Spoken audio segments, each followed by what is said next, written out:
इस संध्या अगर हम चाहे तो मैं अनेक चीजों पर बात करना चाहूंगा, क्योंकि हम कह रहे थे कि मुझे लगता है कि हमें इसे सिद्धांत के तौर पर नहीं समझना चाहिए, ना ही किसी काल्पनिक मनोरंजन अवधारणा के तौर पर।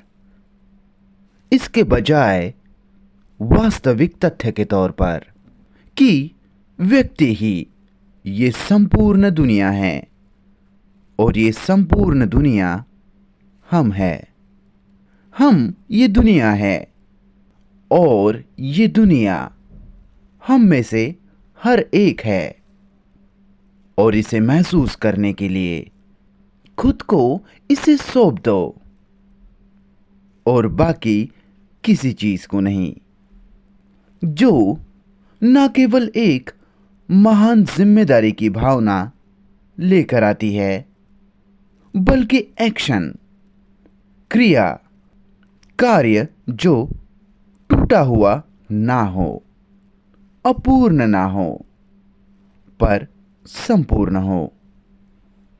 मुझे लगता है कि हम ये भूलने में तत्पर ही है कि हमारा समाज, संस्कृति जिसमें हम रहते हैं, जिसमें हम पले बड़े हैं, जिसने हमें वातानुकूलित, कंडीशन्ड किया है, वो समाज मनुष्य के प्रयास का, प्रयत्न का परिणाम है, नतीजा है। मानव जाति के टकराव का, संघर्ष का, पीड़ा का, मनुष्य की दुर्गति का परिणाम, और द्वंद्व का, दो का, वैयक्तिक और समाज हम में से हर एक है। हम उससे अलग नहीं हैं। अब इसे महसूस करने के लिए बौद्धिक धारणा के तौर पर नहीं, कोई बौद्धिक विचार के तौर पर नहीं, पर सच में इसकी सच्चाई को वास्तव में महसूस कर पाना, जिसके लिए व्यक्ति को संबंध, रिलेशनशिप के सवाल में जाना होगा। संबंध क्या है? क्योंकि हमारा जीवन, हमारा अस्तित्व संबंध पर ही आधारित है। जीवन संबंध की गतिविधि है, और अगर हम संबंध में क्या निहित है, उसमें क्या शामिल है, उसे नहीं समझते, तो हम अनिवार्य रूप से न केवल खुद को अकेला कर लेंगे, बल्कि ऐसा समाज बनाएंगे जिसमें मनुष्य बटे हुए, विभाजित होंगे, न केवल धर्मों में या राष्ट्रों में, बल्कि अपने भीतर, खुद में भी। जिस कारण कल्पना करना कि बाहरी दुनिया में वे क्या है। मुझे नहीं पता कि व्यक्ति खुद के लिए कभी इस सवाल में गहराई से गया है या नहीं, खोजने के लिए कि क्या व्यक्ति दूसरे व्यक्ति के साथ संपूर्ण सद्भाव के साथ जी सकता है, ऐक्य के साथ, संपूर्ण तालमेल, सहमति के साथ, ताकि वहां कोई रुकावट, कोई अवरोध ना हो, कोई विभाजन ना हो, संपूर्ण एकता का भाव। क्योंकि संबंध का अर्थ क्या मिलन नहीं होता?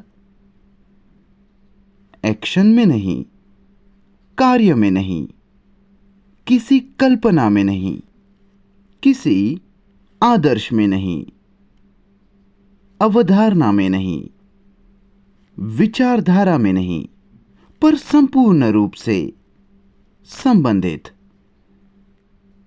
एक ऐसे भाव में कि व्यक्तियों के बीच के विभाजनों का, दो इंसानों के बीच के विभाजन का किसी भी स्तर पर अस्तित्व ही ना हो, जब तक व्यक्ति संबंध में ये नहीं पाता, तो मुझे लगता है कि जब तक दुनिया में ऑर्डर लाने का, क्रम ले आने का प्रयास करते हैं, सैद्धांतिक रूप से, तकनीकी रूप से क्रम ले आना, तो निश्चित तौर पर इंसान इंसान में न केवल गहरे विभाजन ले आएगा, बल्कि कभी भ्रष्टाचार भी रोक नहीं पाएगा। भ्रष्टाचार की शुरुआत संबंध के कमी से होती है। मुझे लगता है वही भ्रष्टाचार की जड़ है। संबंध जैसा अभी हम जानते हैं, वो व्यक्तियों के बीच के विभाजन का ही विस्तार है। और वो शब्द वैयक्तिक, इंडिविजुअल, उस शब्द का गहरा अर्थ है अभाज्य, अविभाज्य। मनुष्य जो अपने आप में विभाजित नहीं, टूटा हुआ नहीं, बटा हुआ नहीं, वो ही वास्तव में व्यक्ति है। पर हम में से ज्यादातर व्यक्ति नहीं हैं। हम सोचते हैं कि हम हैं, जिस कारण से वह समाज के खिलाफ व्यक्ति का विपक्षी है। लेकिन जब कोई व्यक्ति इसके अर्थ को समझ लेता है, शब्दकोश के हिसाब से नहीं, बल्कि व्यक्तित्व का गहरा भाव होना, जिसमें कोई विभाजन, विखंडन नहीं हो, जो कि है दिमाग और दिल के बीच संपन्न सामंजस्य, एकता, संगति। दिमाग, दिल और शारीरिक जीव, जिस्म, केवल तभी व्यक्ति अस्तित्व में होता है। और हमारा एक दूसरे के साथ वर्तमान में संबंध, चाहे वो कितना ही सुपरिचित हो या सतही हो, गहरा हो या क्षणिक हो, अगर हम उसका करीब से परीक्षण करें तो वह विभाजित है, खंडित है। पति पत्नी का हो या गर्लफ्रेंड बॉयफ्रेंड का हो, वो अपने खुद के घेरे में जीता है, खुद की महत्वाकांक्षा जीता है। वैयक्तिक, अहंकारी, दौड़, द्वेषी, और ये सब खुद की छवि बनाने के तथ्य में योगदान करता है, जिस कारण उसका दूसरे से संबंध उस छवि के द्वारा ही होता है, जिस कारण वह वास्तविक संबंध होता ही नहीं। पता नहीं कि व्यक्ति अपनी उस छवि को लेकर जागरूक है या नहीं, जो छवि उसके पास है। क्या वो उस छवि के प्रकृति और संरचना को लेकर जागरूक है या नहीं, जो उसने अपने इर्द गिर्द और अपने भीतर बनाई हैं। और हर एक इंसान इसे लगातार, हर समय इसे कर रहा है। और कैसे वह दूसरे के साथ संबंध होगा अगर वह व्यक्तिगत सैर हो, पर्सनल ड्राइव हो, प्रतिस्पर्धा हो, ईर्ष्या, लालच और बाकी सब चीजें जो आधुनिक समाज में बढ़ा चढ़ाकर बनाई रखी जाती है, पोषित की जाती है। अगर हम में से हर कोई अपनी अपनी उपलब्धि के पीछे भागेंगे, तो वह हमारे बीच संबंध कैसे हो सकता है?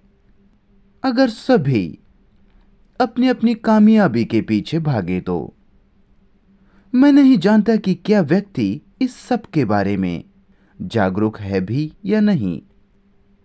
हम इतने वातानुकूलित, इतने संस्कारबद्ध, कंडीशन हुए हुए लोग हैं कि हम उसका आदर्श के तौर पर, जीवन के एक पैटर्न, ढांचे के तौर पर स्वीकार कर लेते हैं कि हर कोई अपने अपने वैयक्तिक विशेष पागलपन के पीछे, सनक के पीछे भागे। वैयक्तिक प्रवृत्ति, वैयक्तिक झुकाव के पीछे भागे और इसके बावजूद दूसरों से संबंध बनाने की कोशिश करे। यही तो हम सब कर रहे हैं, है ना? अगर हम हर एक परीक्षण करें, अगर व्यक्ति खुद का करीब से परीक्षण करे, तो क्या यही नहीं है जो व्यक्ति कर रहा है? आप सब कर रहे हो। हालांकि आप शादीशुदा हो, आप ऑफिस जाते हो या कारखाने जाते हो, जो भी काम आप करते हो, दिन में पूरे दिन आप पाने की कोशिश में होते हो और पत्नी घर पर उसकी अलग महत्वाकांक्षाएं, उसकी अलग परेशानियों के साथ ये सब चलते जाता है। और इसमें उन दोनों इंसानों के बीच संबंध कहाँ है? क्या संबंध बिस्तर पर है, संभोग में, सेक्स में? और क्या ये संबंध बहुत सीमित, बहुत सतही नहीं है, पाबंदियों से घिरा हुआ? क्या वो अपने आप में भ्रष्टाचार नहीं? आप शायद पूछोगे कि फिर कैसे व्यक्ति जिएगा अगर वो ऑफिस ना जाए, अपनी वैयक्तिक खास महत्वाकांक्षा के लिए ना भागे? ईर्ष्या, आपकी खुद की पाने की इच्छा, प्राप्त करने की, अगर व्यक्ति वो सब नहीं करता है तो फिर वो क्या करेगा? मुझे लगता है ये पूरी तरह से गलत सवाल है। क्या आपको नहीं लगता? क्योंकि हम मस्तिष्क के संपूर्ण ढांचे में मूलभूत क्रांति लाने में चिंतित है ना? मूल परिवर्तन। क्योंकि संकट बाहरी दुनिया में नहीं है, पर संकट अपने आप में चेतना के भीतर ही है। और जब तक हम इस संकट को नहीं समझते, केवल ऊपर ऊपर से, सतही नहीं, किसी गुरु या किसी दार्शनिक के हिसाब से नहीं, लेकिन वास्तव में खुद के लिए गहराई से इसे समझना, इसमें देखकर, इसका परीक्षण करके, तब तक हम परिवर्तन नहीं ले आ सकते। और हमें मानसिक, मनोवैज्ञानिक क्रांति की चिंता है। और क्रांति केवल तभी आ सकती है जब वह सही तरह का संबंध हो इंसानों के बीच। और कैसे ये संबंध अस्तित्व में आएगा? पहले समस्या स्पष्ट हो चुकी है ना? अगर मैं शादीशुदा हूं तो मुझ पर जिम्मेदारी है, बच्चों की और बाकी सबकी। मैं ऑफिस जाता हूं या किसी काम पर, और मेरा पूरा दिन वहां बीतता है। कृपया ये समस्या मेरे साथ बांटिए। क्या आप ये करेंगे? ये समस्या आप लोगों की है, मेरी नहीं। ये आपका जीवन है, मेरा नहीं। ये आपका दुख है, ये आपकी पीड़ा है, आपकी चिंता। आपका अपराध का भाव, दुख का भयानक बोझ। यही व्यक्ति का व्यक्तिगत जीवन है, यही युद्ध है। और अगर आप केवल विवरण के तौर पर सुनते हो तो आप केवल सतह पर तैर रहे हो, ना कि गहराई से समस्या को सुलझा रहे हो। तो सच में ये आपकी समस्या है और बोलने वाला वक्ता केवल समस्या का वर्णन कर रहा है, ये जानते हुए कि वर्णन वो नहीं है जिसे वर्णित किया जा रहा है।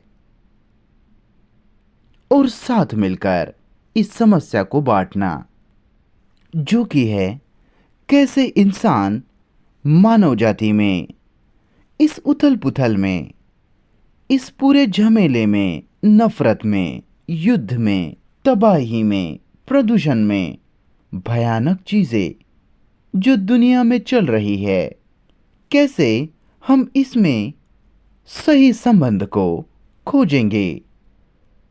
मुझे लगता है व्यक्ति को उसे खोजने के लिए वास्तव में जो चल रहा है उसका परीक्षण करना होगा।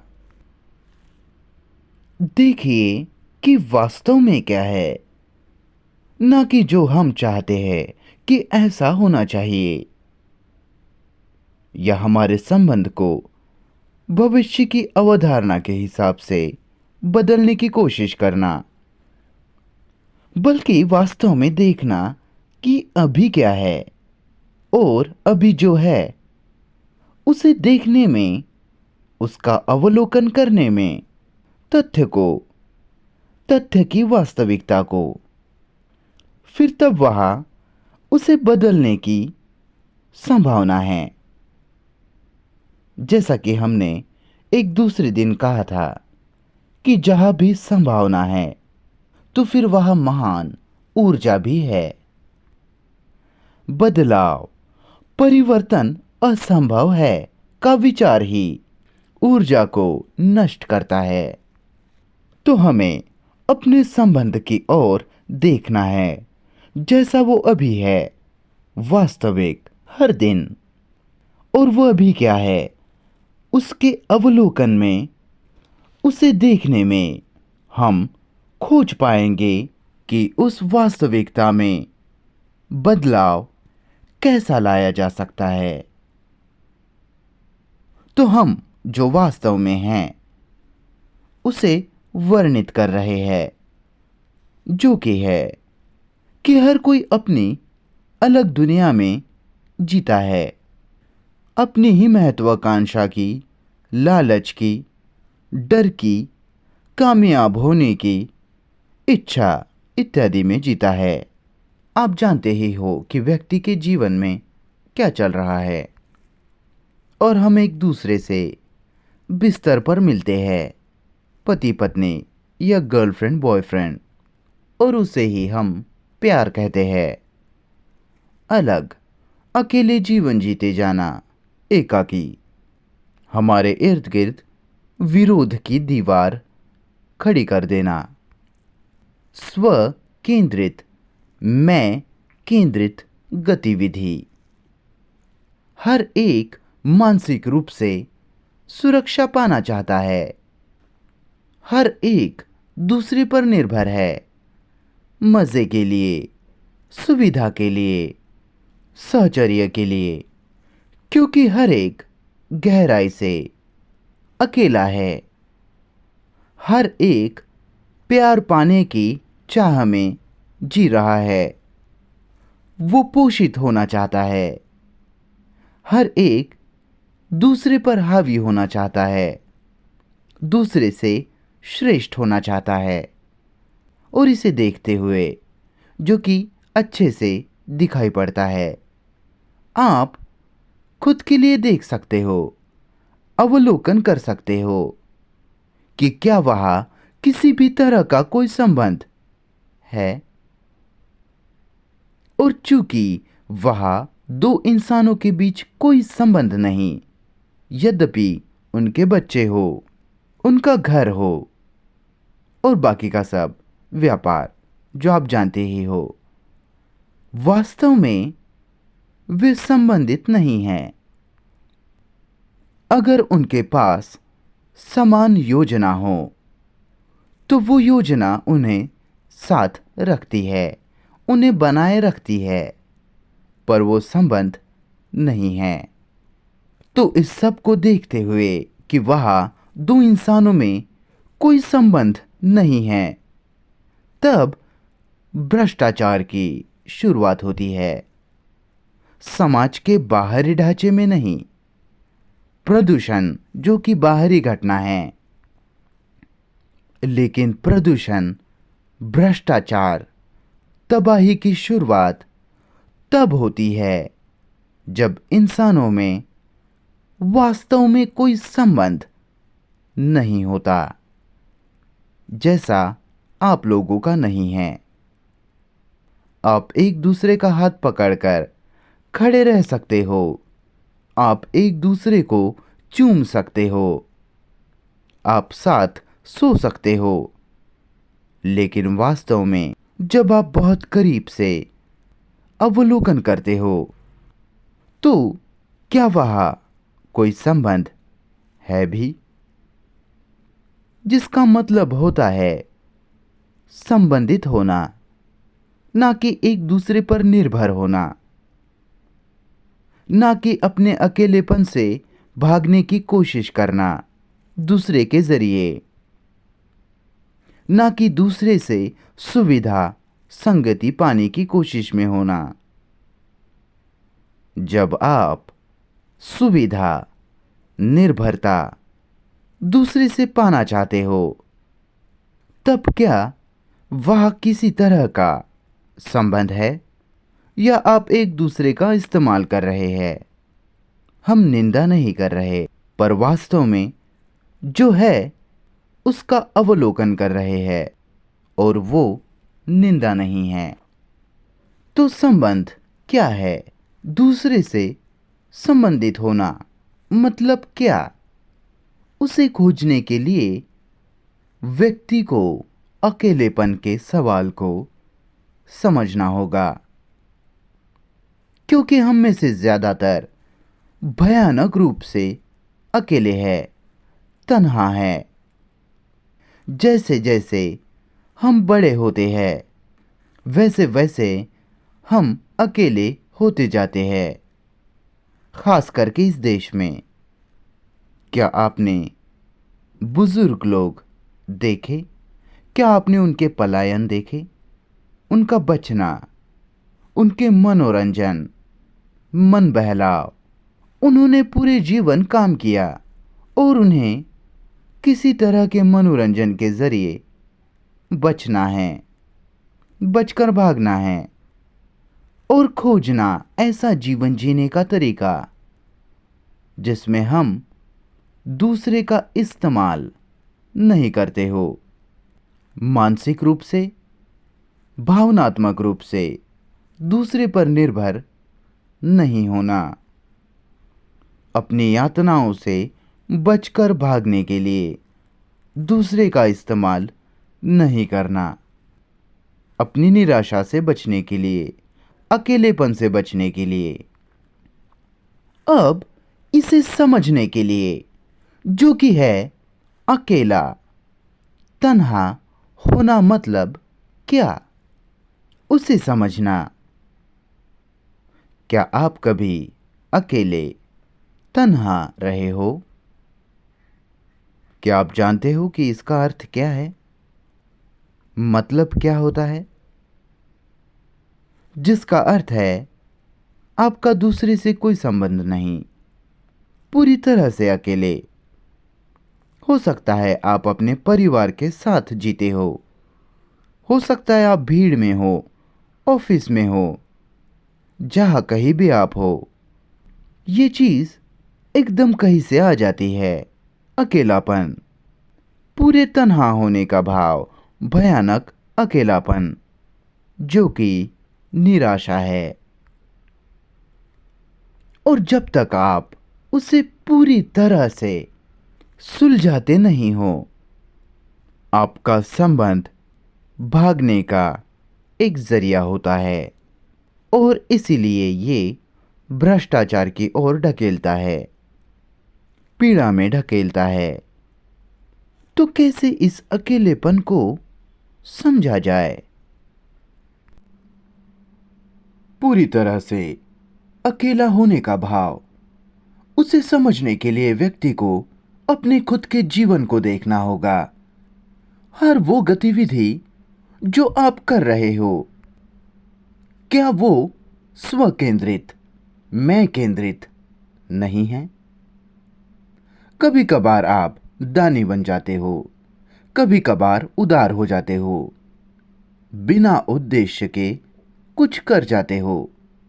बहुत कम अवसरों पर आप कभी ये कर देते हो, लेकिन वास्तव में निराशा भागने के जरिए कभी खत्म नहीं होती, सुलझाई नहीं जा सकती, बल्कि अवलोकन से।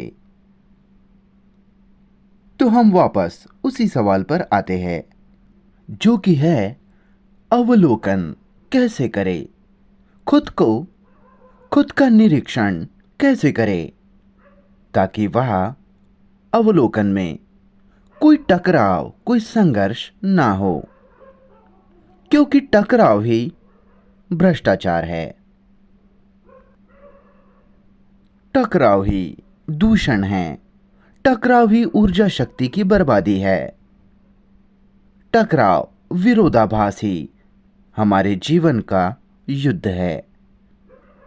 जिस पल से हम जन्म लेते हैं तब से तो हमारी मृत्यु तक। और क्या ये संभव है कि ऐसा जीवन जीना जिसमें एक भी टकराव का क्षण ना हो? और उसे करने के लिए, खुद के लिए, इसे खोजने के लिए व्यक्ति को निरीक्षण कैसे करे, ऑब्जर्व कैसे करे, सीखना होगा। कैसे हमारी संपूर्ण गतिविधि को, संचलन को देखे, कैसे उसका निरीक्षण करे। हम एक दूसरे दिन उसमें गए थे। वह अवलोकन है जो सामंजस्यपूर्ण बनता है, जो सच है जब अवलोकन करने वाला नहीं होता, केवल अवलोकन होता है, देखना होता है। हम उसमें गए थे, तो अब फिर से मैं उसमें नहीं जाऊंगा, बल्कि ये समय की बर्बादी होगी, क्योंकि हमारे पास बहुत सारी चीज़ें हैं जिन पर हमें बात करनी है। और जब वह संबंध नहीं, तब क्या वह प्रेम हो सकता है? हम उसकी बात जरूर करते हैं। प्रेम, जैसा कि हम जानते हैं, वो संभोग, सेक्स और सुख से संबंधित है ना? नहीं? आप में से कुछ लोग नहीं कह रहे। जब आप नहीं कहते हो तो फिर आप बिना महत्वाकांक्षा के ही हो। तब फिर वहां प्रतिस्पर्धा, होड़ नहीं होनी चाहिए, फिर वह विभाजन नहीं होना चाहिए, जैसे कि आप और मैं, हम और वे। वह फिर राष्ट्रीयता के विभाजन नहीं होने चाहिए, विश्वासों में विभाजन नहीं होने चाहिए, या विश्वास द्वारा लाया गया हुआ विभाजन नहीं होना चाहिए, या विभाजन जो ज्ञान के द्वारा लाया गया हो। और बाकी तभी केवल आप कह सकते हो कि आप प्रेम करते हो। लेकिन ज्यादातर लोगों के लिए प्रेम संभोग और मजे से, सुख से संबंधित है, जिसके साथ सभी पीड़ाएं आती है। जलन, ईर्ष्या, विरोध, मनमुटाव। आप जानते ही हो कि पुरुष और स्त्री के बीच क्या क्या चलता है।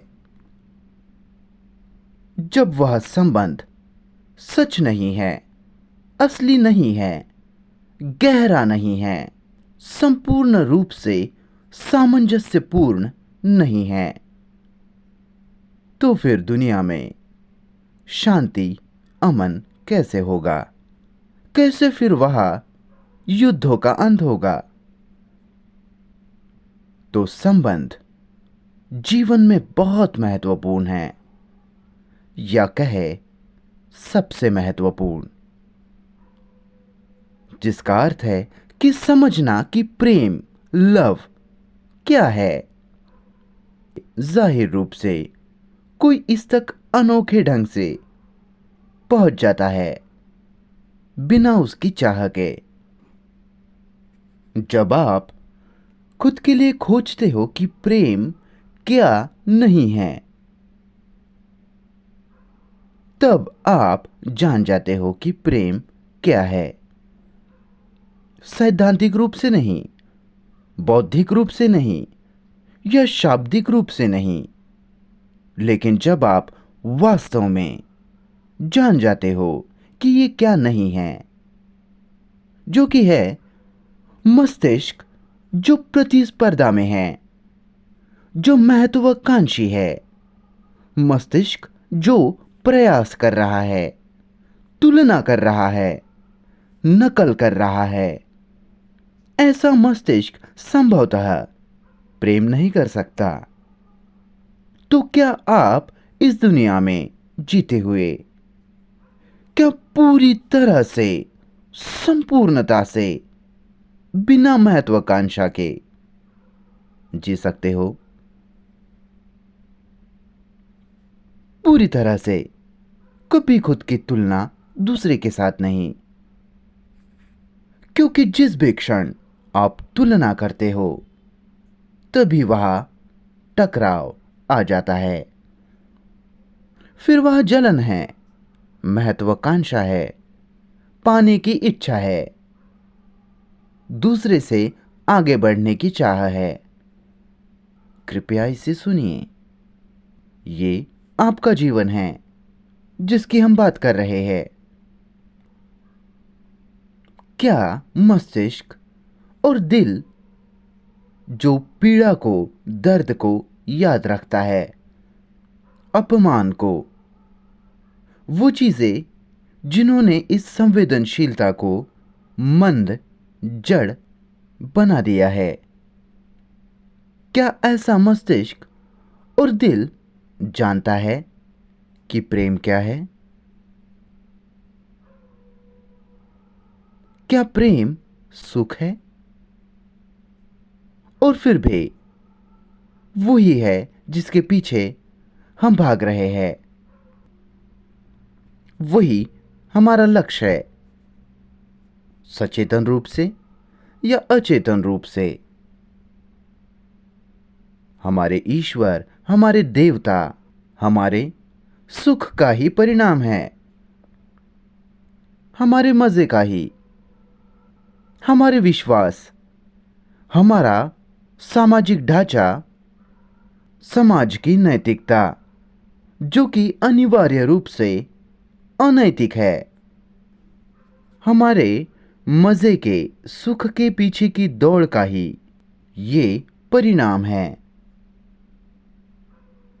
और आप कहते हो कि मैं किसी से प्रेम करता हूं। क्या ये प्रेम है? उसका मतलब है विभाजन नहीं, अधिकार, प्रभुत्व नहीं, मैं केंद्रित, स्व केंद्रित गतिविधि नहीं। और वो क्या है? खोजने के लिए व्यक्ति को इस सब को इनकार करना होगा।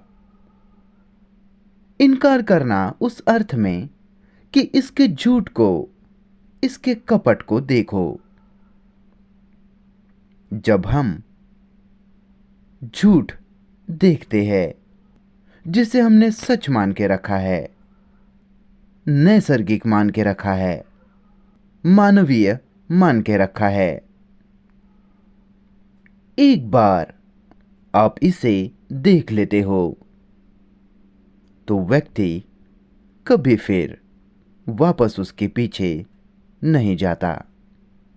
जब आप खतरनाक सांप को देख लेते हो, खतरनाक प्राणी को, तो आप उसके साथ खेलते नहीं हो, आप कभी उसके करीब भी नहीं जाते। इसी तरह से जब आप देखते हो कि इसमें से कुछ भी प्रेम नहीं है, वास्तव में देखते हो, महसूस करते हो, उसका निरीक्षण करते हो, उसे चबा जाते हो, उसके साथ जीवंत उपस्थित होते हो, उसके साथ संपूर्णता से वचनबद्ध, प्रतिबद्ध होते हो, तब आप जान पाओगे कि प्रेम क्या है। फिर आप जान पाओगे कि करुणा क्या है, जिसका अर्थ होता है हर एक के लिए जुनून, प्यार। और हम में कोई जुनून नहीं है। हमारे पास सुख है, मजा है, वासना है। और जुनून, पैशन, ये शब्द दुख की जड़ से आता है। हम सभी किसी न किसी तरह से दुखी हुए हैं।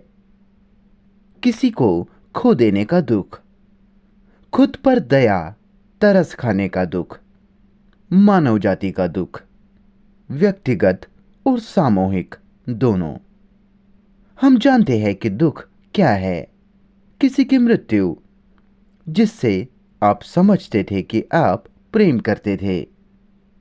और जब हम पूरी तरह से उस दुख के साथ रहते हैं, बिना किसी भी तरह के बचकर भागने के प्रयास के, बिना युक्ति संगत के, बिना उसे तार्किक आधार पर उचित ठहराने के, बिना उसे सिद्ध किए, बिना किसी भी तरह के इससे बचने के रास्ते से भागे, जब आप संपूर्ण रूप से इसके साथ खड़े रहते हो, पूरी तरह से, बिना किसी भी तरह के विचार की गतिविधि के, फिर आप खोज पाओगे कि उस दुख से जुनून निकल आता है।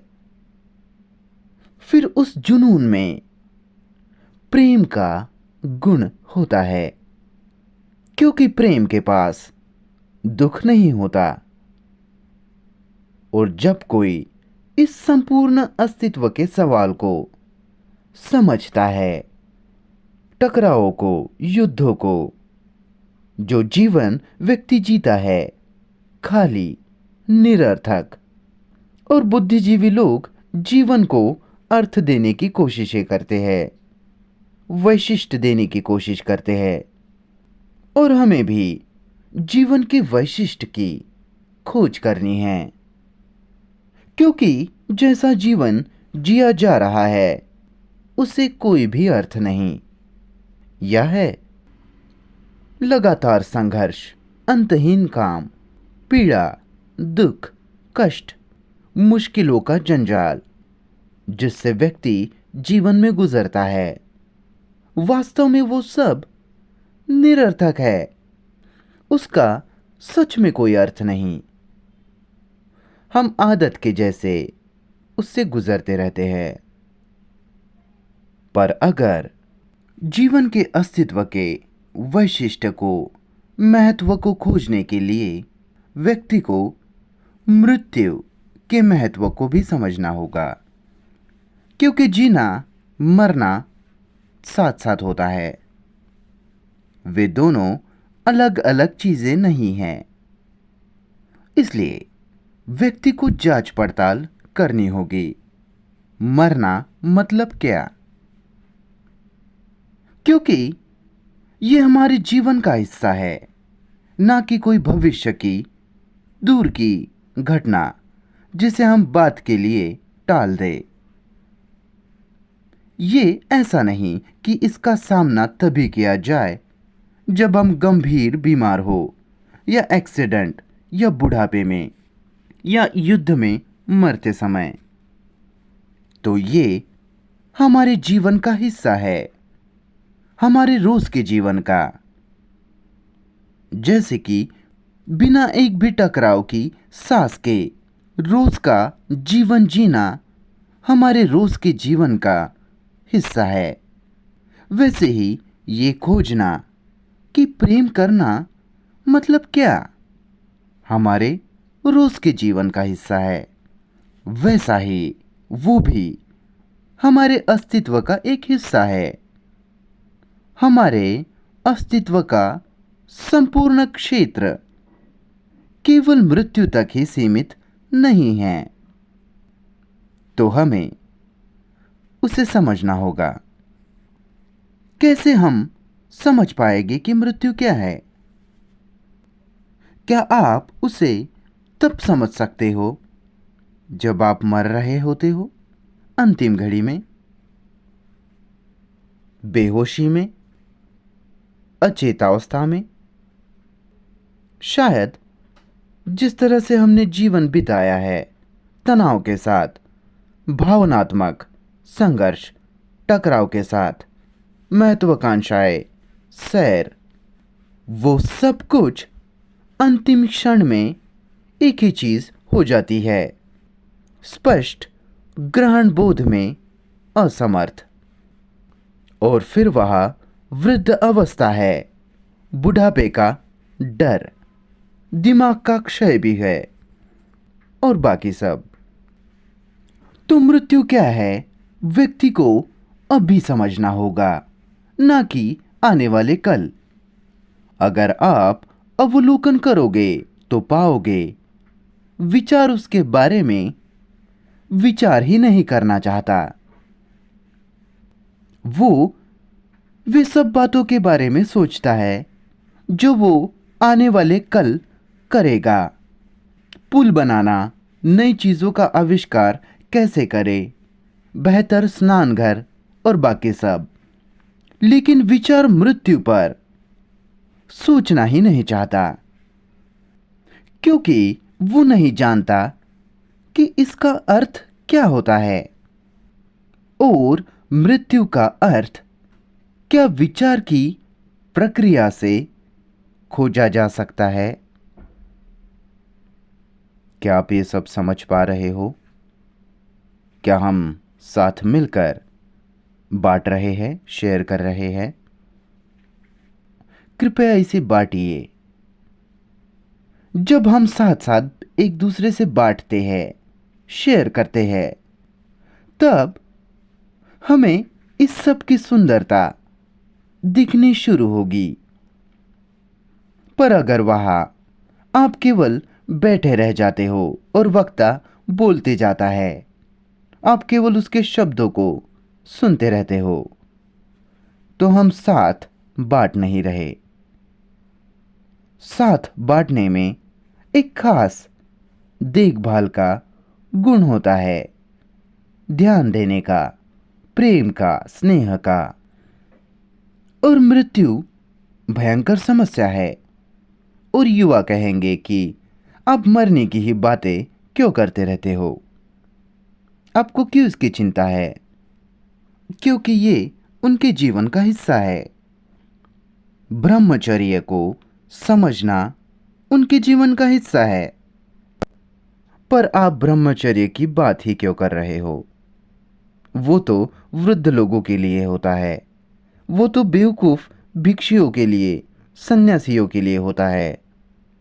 पर वह भी मानव जाति के लिए समस्या बन चुका है, जिसकी इजाद पुरोहितों ने नहीं की है, ना ही अभी के ईसाई कैथोलिक्स ने। ये 5000 सालों से समस्या रही है।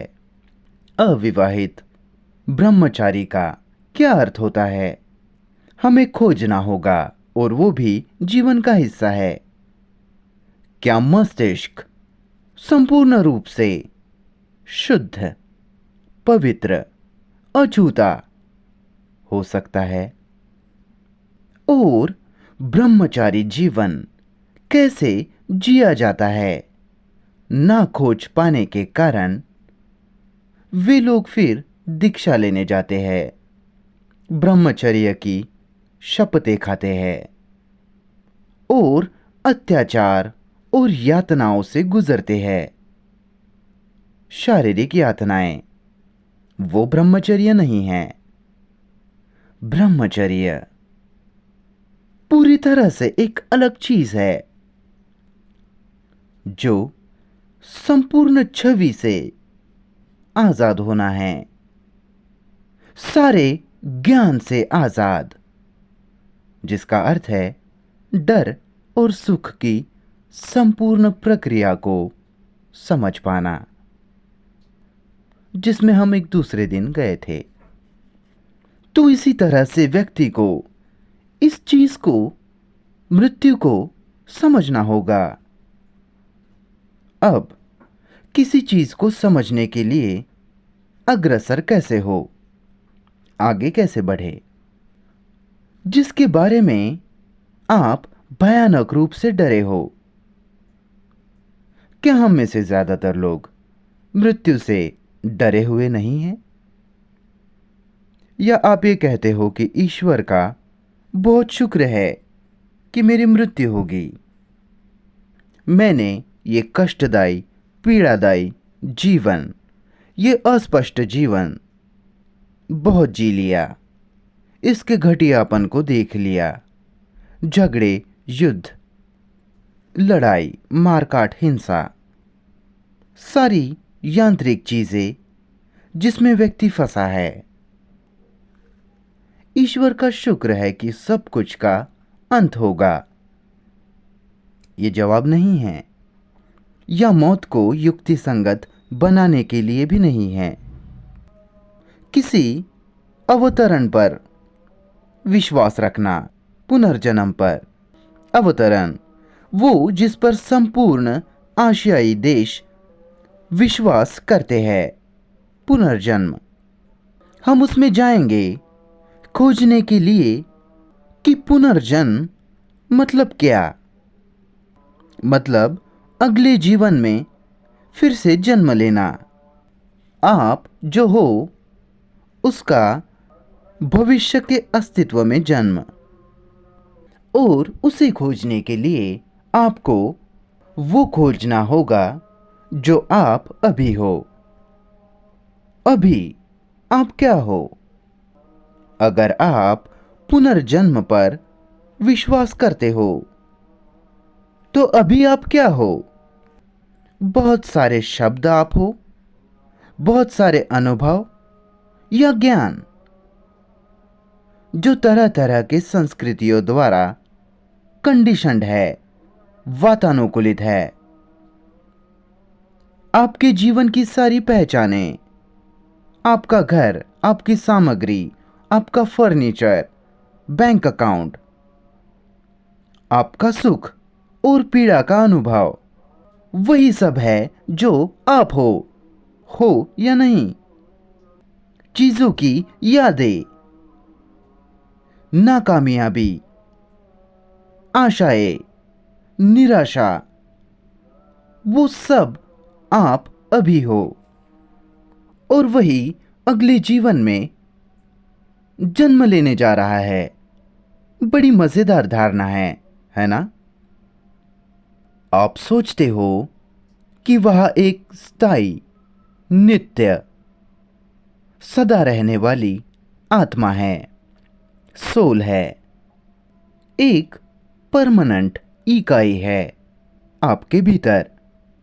क्या आप में कुछ परमानेंट, कुछ नित्य है?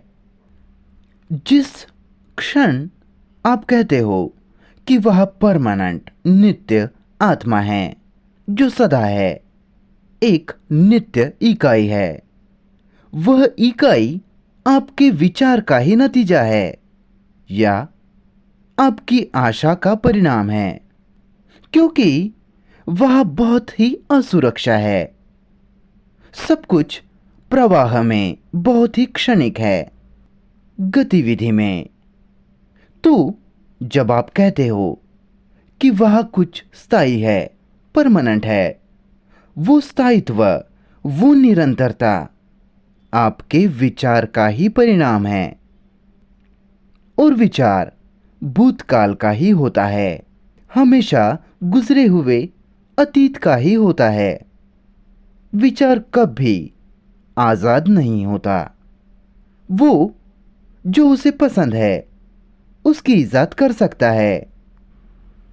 तो अगर आप भविष्य के पुनर्जन्म पर विश्वास करते हो तो आपको पता होना चाहिए कि भविष्य वातानुकूलित कंडीशनड हो रहा है उससे जैसे अभी आप जी रहे हो, जो आप अभी कर्म कर रहे हो, आपके नीति के तरीके। इसलिए तो जो आप अभी करते हो, जो आप अभी हो, वो भयानक रूप से मायने रखता है। लेकिन वे लोग जो पुनर्जन्म में विश्वास रखते हैं वो अभी जो हो रहा है उस पर जरा भी ध्यान नहीं देते। ये केवल विश्वास का ही मुद्दा बन चुका है। तो कैसे आप मृत्यु का मतलब खोजोगे? जीवन ऊर्जा से भरे होते हुए, प्राण ऊर्जा से स्वस्थ होते हुए, निरोगी होते हुए, ना कि तब जब आप भ्रांति में हो, अस्वस्थ मस्तिष्क के साथ हो, असंतुलित या बीमार हो। अंतिम क्षण नहीं, अभी। अभी कैसे आप इसे खोजोगे, ये जानते हुए कि ये शरीर अनिवार्य रूप से खत्म हो जाएगा, जैसे सभी मशीनें एक दिन बंद हो जाती है। पर दुर्भाग्य से हम हमारी मशीन, हमारे यंत्र का इस्तेमाल अभद्रतापूर्वक करते हैं या नहीं? तो मरना मतलब क्या? कैसे आप खोजोगे? शारीरिक जीव का अंत होता है ये जानते हुए। क्या कभी आपने इस बारे में सोचा है? विचार इस बारे में विचार नहीं कर सकता। क्या आपने कभी इसके साथ प्रयोग किया है? खोजना कि मानसिक रूप से मरना, भीतर से मरना मतलब क्या? ना कि अमरता के पीछे भागना, क्योंकि अमरता, शाश्वतता, जो कि समय के परे है, वो अभी है, ना कि कहीं दूर भविष्य में। और व्यक्ति को इसमें खोजबीन करने के लिए समय की संपूर्ण समस्या को समझना होगा, न केवल कालक्रमबद्ध समय जो घड़ी से चलता है, बल्कि समय जिसकी इजाद विचार ने की है, जैसे समय के साथ बदलने की प्रक्रिया। तो कैसे कोई इस अज्ञात चीज को खोज पाएगा जिसे हम सबको आज ना कल मिलना ही होगा? कैसे आप इसकी तलाश करते हो? क्या कोई व्यक्ति मानसिक रूप से मर सकता है? उस हर चीज के प्रति मरना जिसे आपने जाना है।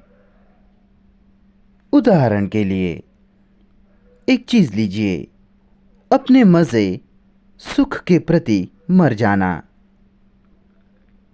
आपके लगाव के प्रति मर जाना, आपकी निर्भरता के प्रति। खत्म कर दो उसे, बिना बहस के, बिना तार्किक आधार के। इसे टालने के साधनों को, मार्गों को ढूंढने के प्रयास के बिना अंत कर दो इसका। क्या आपको मेरा सवाल समझ आया? थोड़ा बहुत? नहीं? सर, आप जानते हो कि मरने का मतलब क्या होता है? शारीरिक रूप से नहीं, मानसिक रूप से। मनोवैज्ञानिक रूप से, भीतरी तौर पर, जिसका अर्थ है जिसकी निरंतरता है उसका अंत कर देना। क्या आपको ये समझ आता है? आपकी महत्वाकांक्षा का अंत कर देना, क्योंकि वही होने वाला है जब आपकी मृत्यु होगी। हाँ या ना? आप उसे साथ नहीं ले जा सकते। आप अपनी महत्वाकांक्षा को साथ लेकर भगवान के बगल में नहीं जाके बैठ सकते। जब आप वास्तव में मरते हो, आपको बहुत सारी चीजों का अंत करना पड़ता है बिना किसी भी बहस के। आप मृत्यु से नहीं कह सकते कि जरा ठहरो, मुझे मेरा काम पूरा करने दो, मुझे मेरी किताब पूरी करने दो, या वो चीज़ जो अब तक मैंने नहीं की है, मुझे मेरे जख्मों को भरने दो जो मैंने दूसरों को दिए हैं। लेकिन आपके पास तब कोई समय नहीं होता। तो आज, अभी जीवन कैसे जिए खोजना होगा, जिसमें हमेशा ही एक अंत है। हर उस चीज का अंत जो आपने शुरू की है, आपके ऑफिस का नहीं बल्कि भीतरी रूप से जो ज्ञान आपने जमा किया है उसका अंत कर देना। ज्ञान जो आपके अनुभवों के रूप में, याददाश्त के रूप में, अतीत के घाव के रूप में, जख्मों के रूप में, दर्द के रूप में, आपके तुलनात्मक जीने के तरीके, खुद की तुलना लगातार दूसरों से करते जाना, उस सब का रोज अंत कर देना, ताकि आपका दिमाग अगले दिन एकदम युवा और ताजा हो। ऐसे मस्तिष्क को कभी दुख नहीं होता, उसे कभी आहत नहीं किया जा सकता। वही निर्दोषता है। तो व्यक्ति को खुद के लिए खोजना होगा कि मरना मतलब क्या, जहां फिर कोई डर नहीं, जिस कारण हर दिन नया दिन है। मैं सच कह रहा हूं, व्यक्ति इसे कर सकता है ताकि आपका दिमाग और आपकी आंखें जीवन को एक बिल्कुल नए रूप में देखे। और वही शाश्वतता है। वह मस्तिष्क का गुण है जो कालातीत समय के परे की अवस्था पर पहुंचा है, क्योंकि वो जान गया है कि हर रोज मरने का अर्थ क्या है। हर वो चीज जो दिन में एकत्रित होती है, जमा होती है, उसके प्रति मर जाना। फिर जाहिर रूप से उसमें प्रेम है। प्रेम कुछ ऐसा है कि वो संपूर्ण रूप से हर दिन नया है। लेकिन मजा या खुशी हर दिन नई नहीं है। मजे की निरंतरता होती है।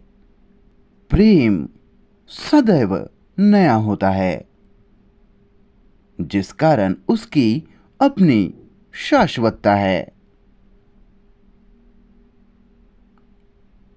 क्या आप कोई सवाल पूछना चाहते हो?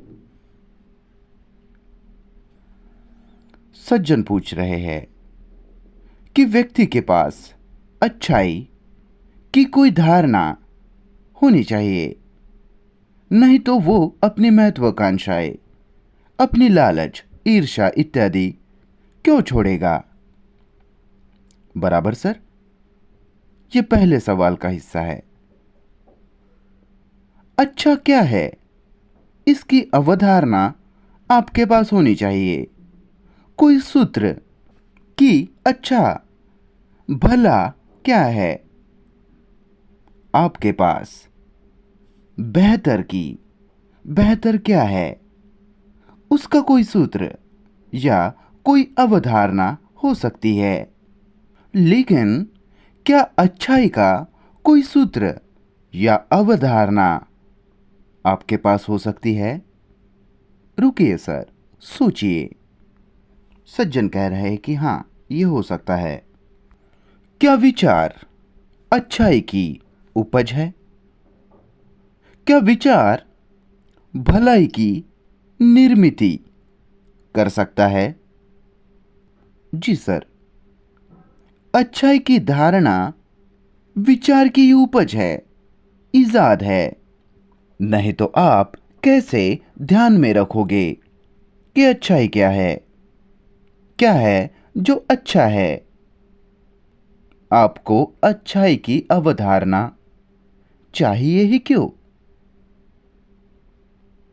और कैसे आपको पता चलेगा कि क्या अच्छा है और क्या बुरा? थोड़ा सवाल को सुनिए। अगर मेरे पास अच्छा क्या है की धारणा नहीं है, तो कैसे मुझे मेरे जीवन में पता चलेगा कि अच्छा क्या है और बुरा गलत क्या है? क्या हम नहीं जानते कि टकराव क्या है?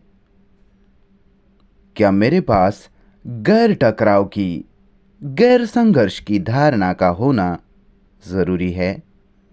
टकराव को समझने से पहले, टकराव को लेकर जागरूक होने के पहले, क्या हम नहीं जानते कि टकराव क्या है? क्या मेरे पास गैर टकराव की, गैर संघर्ष की धारणा का होना जरूरी है? टकराव को समझने के पहले, टकराव को लेकर जागरूक होने के पहले, मैं जानता हूं कि टकराव क्या है। संघर्ष, दर्द, आप जानते हो ना टकराव क्या है?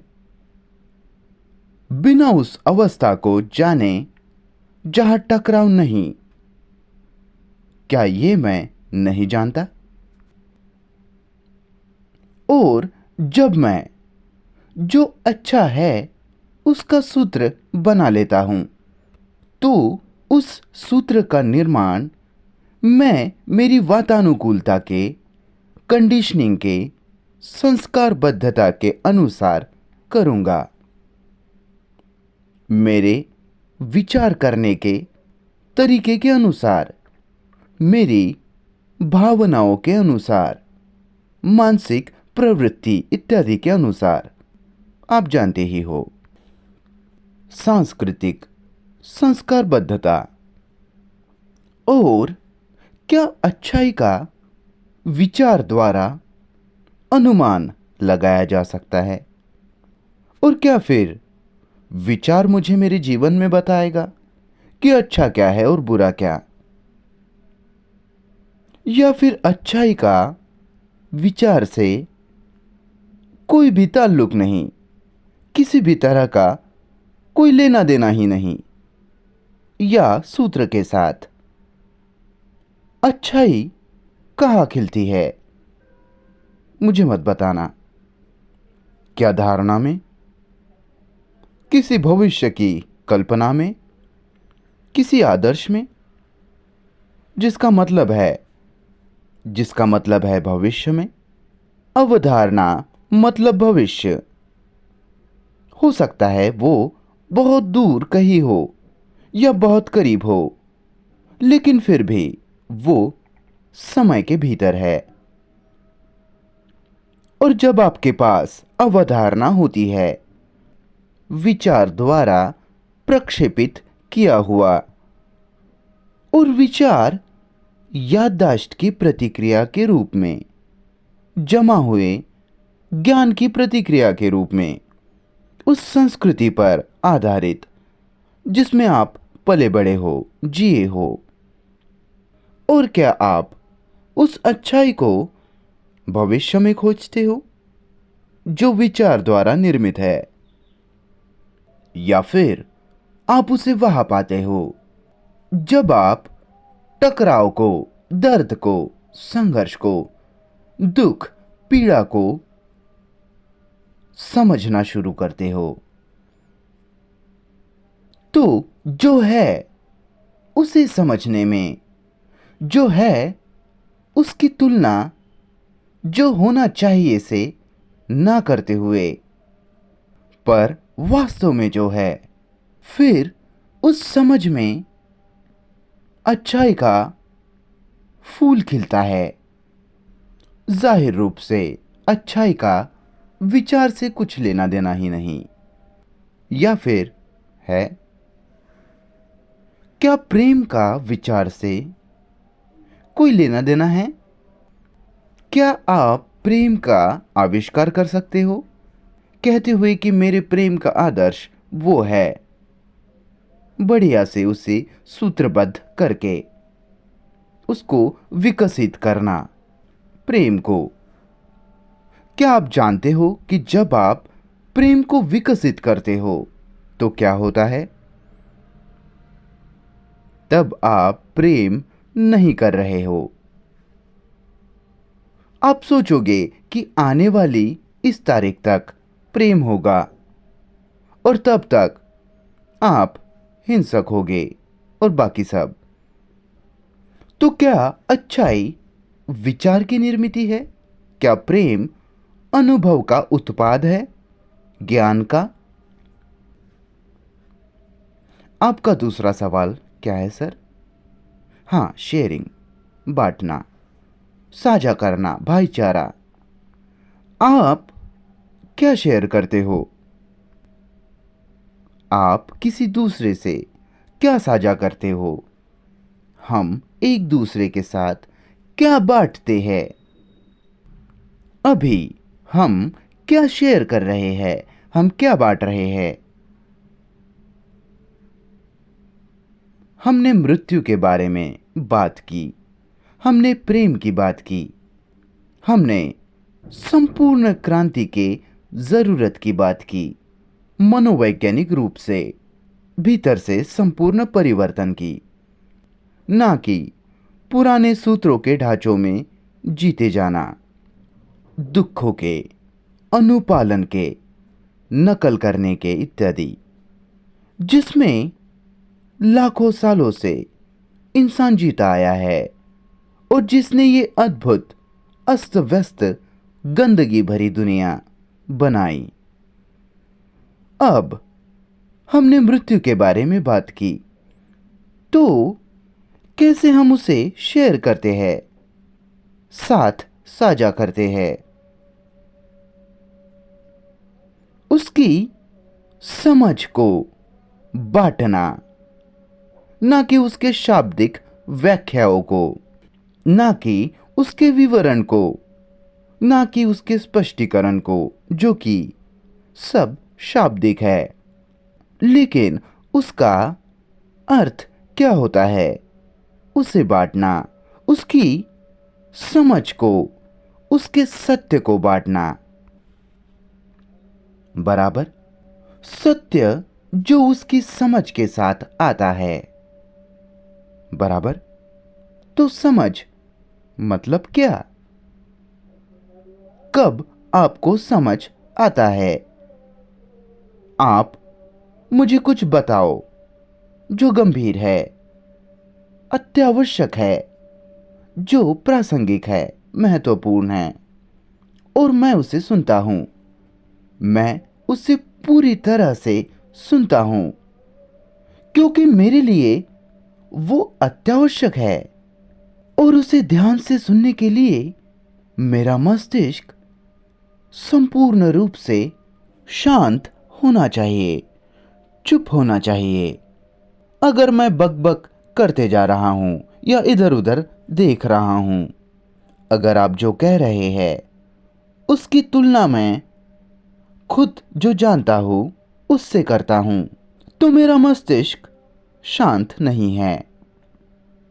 केवल तभी जब मेरा मस्तिष्क पूरी तरह से चुप है और सुन रहा है, तब वह समझना होता है, समझ होती है। चीज के सत्य की, सच की समझ, उसे हम साथ बांटते हैं। नहीं तो हम बांट ही नहीं सकते, शेयर नहीं कर सकते। हम शब्दों को बांट नहीं सकते। हम केवल किसी चीज के सत्य को बांट सकते हैं। जब आप और मैं किसी चीज के सत्य को देखते हैं, और वो केवल तभी देखा जा सकता है जब आपका मस्तिष्क संपूर्ण रूप से देखने को, अवलोकन करने को प्रतिबद्ध हो, और ढलते सूरज की सुंदरता को दोस्त के साथ बांटना, प्यारे पर्वतों को देखना, उसकी परछाइयाँ, चांद की रोशनी, कैसे आप उससे बांटोगे? उसे बताकर कि उस खूबसूरत पर्वत को देखो। आप शायद ये कहोगे, पर क्या वो बांटना है? कब आप वास्तव में कुछ बांट सकते हो? जिसका मतलब है किसी चीज को एक दूसरे से बांटने के लिए उन दोनों के पास वही तीव्रता का होना जरूरी है। मतलब किसी चीज को दूसरे से बांटने के लिए उन दोनों के पास वही तीव्रता का होना जरूरी है, एक ही समय पर और एक ही स्तर पर। नहीं तो हम बांट नहीं सकते। या बांट सकते हैं? आप दोनों के पास समान रुचि होनी चाहिए, समान तीव्रता, समान स्तर, वही जुनून के साथ। नहीं तो आप कैसे कुछ बांट सकते हो? आप रोटी का टुकड़ा बांट सकते हो, पर हम उसकी बात नहीं कर रहे। और साथ मिलकर देखना, जो कि है साथ मिलकर साझा करना, जिसके लिए हम दोनों को ही देखना होगा, ना कि सहमत होना होगा या असहमत होना होगा, ना कि उसकी व्याख्या मेरी संस्कारबद्धता के या आपकी संस्कारबद्धता के हिसाब से करना, लेकिन साथ मिलकर उसे देखना कि वो क्या है। और साथ मिलकर देखने के लिए व्यक्ति देखने के लिए आजाद होना चाहिए। व्यक्ति सुनने के लिए स्वतंत्र होना चाहिए, जिसका अर्थ है कि कोई पूर्वाग्रह, पूर्व धारणा नहीं। फिर मेरा एक हिंदू होना वह नहीं है। केवल तभी उस प्रेम के गुण के साथ वह बांटना होता है। महिला प्रश्न पूछ रही है कि मस्तिष्क को शांत कैसे करे, कैसे अतीत के रुकावटों से उसे आजाद करे। मुझे नहीं पता कि इसमें जाने के लिए अभी समय है या नहीं। आप मस्तिष्क को शांत, चुप नहीं कर सकते। पूर्ण विराम। वे सब चालबाजियां है। आप एक गोली खाकर भी मस्तिष्क को चुप कर सकते हो। आप पूरी तरह से मस्तिष्क को शांत नहीं कर सकते, क्योंकि आप ही मस्तिष्क हो। बराबर? आप नहीं कह सकते कि मैं मस्तिष्क को चुप करूंगा। इसलिए व्यक्ति को समझना होगा कि मेडिटेशन, ध्यान क्या है। वास्तविक, ना कि जो लोग कहते हैं ध्यान है, वो मूर्खताएं। लेकिन खोजना कि क्या मस्तिष्क शांत हो सकता है या नहीं, ना कि मस्तिष्क को शांत कैसे करे। इसलिए व्यक्ति को इस संपूर्ण सवाल में जाना होगा ज्ञान के और क्या मस्तिष्क, जिसमें दिमाग भी शामिल है, क्या दिमाग की कोशिकाएं जो कि सारी अतीत की याददाश्त से भरी हुई है, क्या वो दिमाग की कोशिकाएं पूरी तरह से शांत हो सकती है और तभी कार्य में हो जब उनकी ज़रूरत हो, और जब ज़रूरत ना हो तब पूरी तरह से चुप, शांत? शायद हम उसकी बात कल कर सकते हैं, जब हम जानेंगे कि ध्यान क्या है, मेडिटेशन क्या है ना? क्योंकि ये बहुत समय लेगा। जी सर, बोलिए। जब हम प्रेम की बात करते हैं सर, तो उसमें स्त्री पुरुष या लड़का लड़की या पुरुष पुरुष जो कुछ भी हो, हम यहाँ किसी खास संबंध की बात नहीं कर रहे। हम संबंध के संपूर्ण भाव की बात कर रहे हैं। क्या आप नहीं जानते कि इस संपूर्ण से संबंधित होना मतलब क्या? जब आप महसूस करते हो कि आप ही ये दुनिया हो, एक विचार के तौर पर नहीं, पर वास्तव में आप महसूस करते हो कि आप ही जिम्मेदार हो, आप जिम्मेदारी को प्रतिबद्ध हो, और वही एक कमिटमेंट है, वही एक प्रतिबद्धता है, ना कि बॉम्ब्स के जरिए प्रतिबद्ध होना या किसी खास गतिविधि में प्रतिबद्ध होना, पर महसूस करना कि ये दुनिया आप हो और आप ही ये दुनिया हो।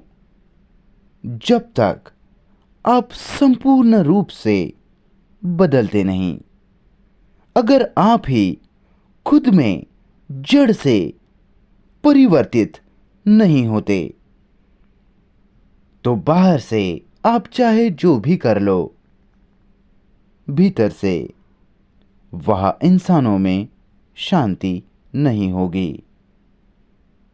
अगर आप इसे अपने नस नस में महसूस करो, फिर आपका सवाल पूरी तरह से वर्तमान से जुड़ा होगा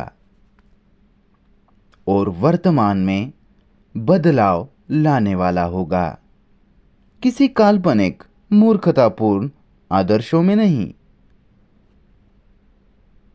कैसे कोई खुद की कंडीशनिंग से, संस्कारबद्धता से खुद को आज़ाद करे, ये प्रश्न पूछा गया है।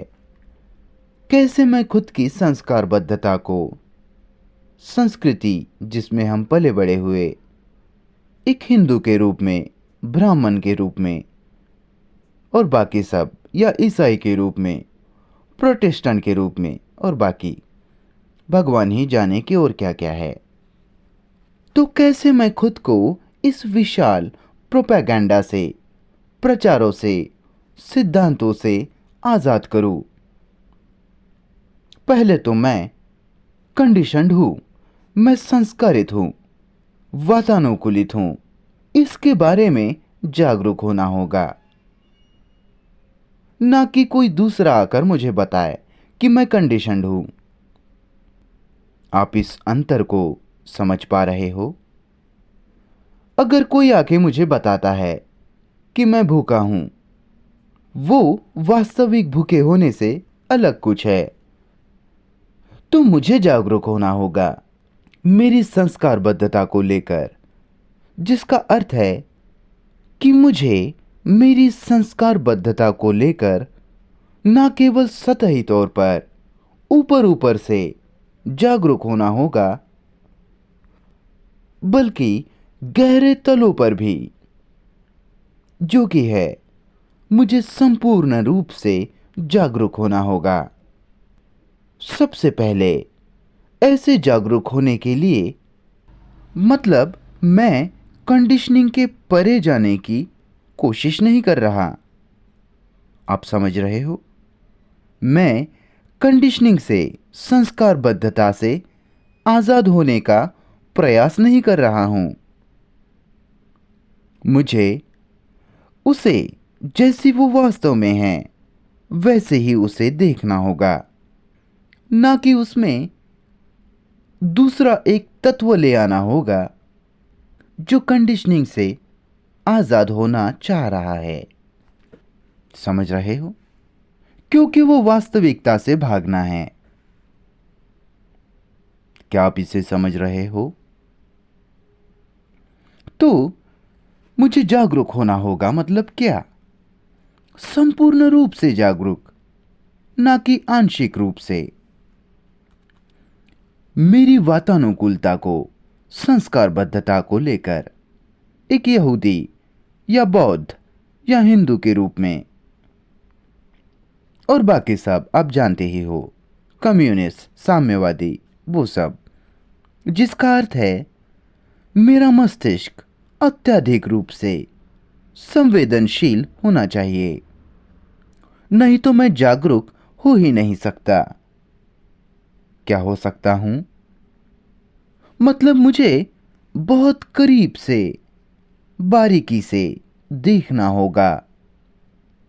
मेरे इर्द गिर्द का सब कुछ, रंग, गहराइयाँ, लोगों की गुणवत्ता, मेरे आसपास की सब चीजें, और मुझे बिना चुनाव के, बिना चुनने के जागरूक होना होगा, बिना किसी भी तरह के चुनाव के, बस जो वास्तव में है, मेरी कंडीशनिंग, उसे लेकर। क्या आप इसे कर सकते हैं बिना इसकी व्याख्या करने के प्रयास के, बिना इसे बदलने की कोशिश के, बिना उसके पार होने के प्रयास के, या उससे स्वतंत्र होने के प्रयास के बिना?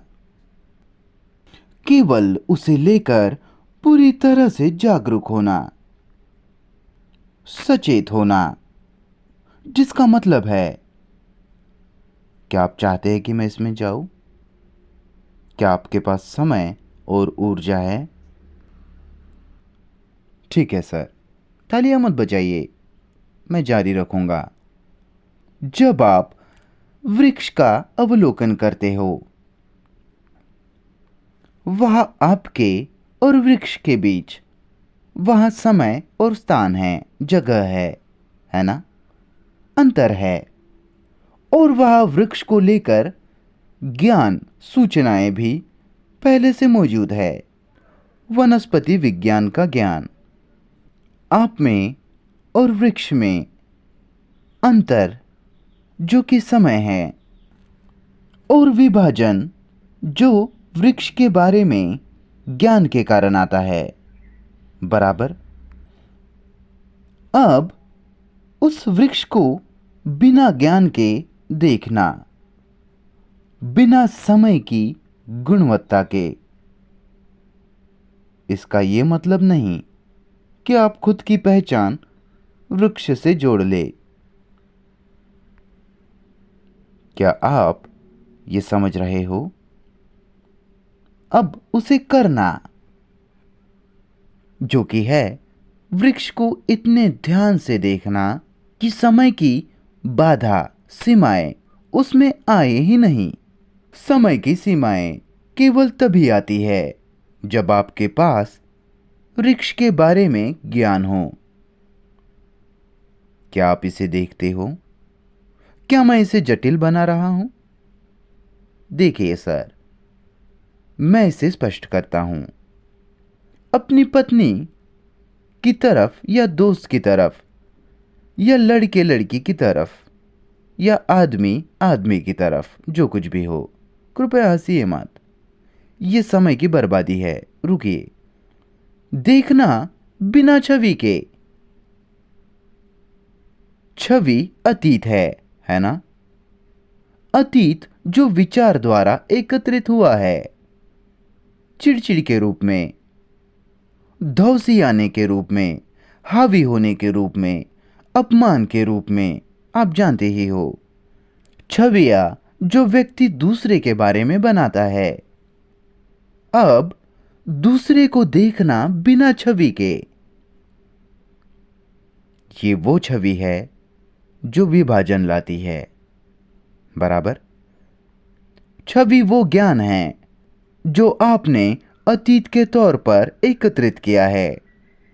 अब उस छवि के बगैर देखना, उस वृक्ष को या फूल को या आकाश को या पत्नी को या पति को, इंसान इत्यादि को बिना छवि के देखना, ये कर सकते हो तो फिर आप अपनी कंडीशनिंग को, संस्कारबद्धता को पूरी तरह से देख सकते हो, संपूर्ण रूप से उसका अवलोकन कर सकते हो।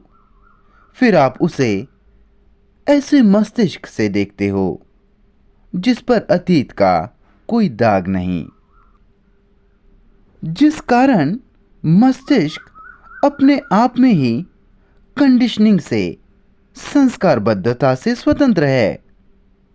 आप समझ रहे हो ये सब? देखिए सर, जब हम खुद को देखते हैं तो सामान्य तौर पर हम जो करते हैं वो ये है कि देखने वाला जिस चीज को देख रहा है उसे देख रहा है। देखने वाला ज्ञान है, अतीत है, समय है, एकत्रित किया हुआ अनुभव है।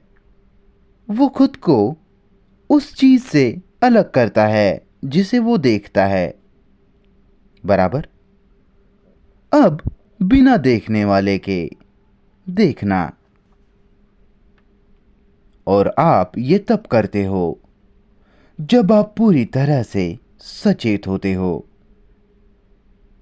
आप जानते हो सचेत होना मतलब क्या? इसे सीखने के लिए स्कूल मत चले जाना। यहां अभी सचेत होना मतलब सुनना। सुनना बिना किसी व्याख्या के, निर्णय के, केवल सुनना। जब आप ऐसे सुनते हो तब वहां सीमाएं नहीं होती। वहां आप नहीं होते जो सुन रहे हैं। वहां केवल सुनने की अवस्था है। तो जब आप पूरी तरह से अपनी संस्कारबद्धता, अपनी ट्रेनिंग को, कंडीशनिंग को देखते हो तो कंडीशनिंग का अस्तित्व, जब देखने वाला मौजूद हो तभी होता है, ना कि उसमें जो दिखाई पड़ रहा है तब। बराबर। तो बिना देखने वाले के देखना, बिना अवलोकनकर्ता के अवलोकन करना, बिना मैं के, उसके डर के, उसकी चिंताएं इत्यादि। अगर आप ऐसे देखते हो तो आप अलग आयाम में प्रवेश कर जाते हो जो पूरी तरह से अलग है।